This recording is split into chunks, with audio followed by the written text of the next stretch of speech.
L'été est synonyme de voyage et d'évasion, propice à une déferlante d'imprimés fleuris et exotiques prenant place avec force sur les costumes, dans un esprit graphique et romantique chez Hermès. J'avais envie d'un mélange d'énergie et de poésie, donc des rayures, des fleurs, vraiment se rend compte des lignes graphiques et en même temps une douceur un peu poétique. Une douceur également empreinte de fraîcheur à travers une floraison d'imprimés botaniques.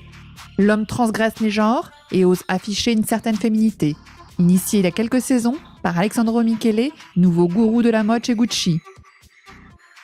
Toutes les pièces du vestiaire masculin trempent dans cette tendance, dans une version plus ou moins colorée, ton sur ton et même brodée. Des imprimés qui évoquent des contrées lointaines.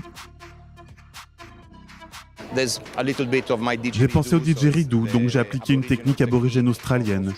L'Australie est le pays du rêve, donc j'ai utilisé le paisley dans un esprit traditionnel mais traité d'une façon moderne. Les grosses fleurs, les palmiers, les orchidées renvoient également vers un univers exotique. Chemise, teddy sont les pièces phares de l'été.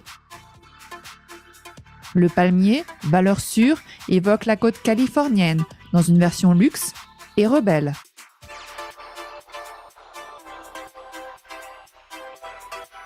Le vêtement devient une véritable carte postale, un souvenir de voyage.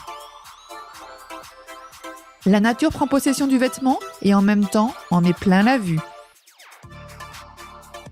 Le bestiaire animalier, avec ses oiseaux exotiques, son invasion de félins, tous plus imposants les uns que les autres, s'affiche, évoquant l'Asie avec des effets de soie sensuelle et s'en garant d'une allure chic. Une garde-robe luxuriante, des ornementations couture pour une génération Y qui se joue des codes et joue avec la mode.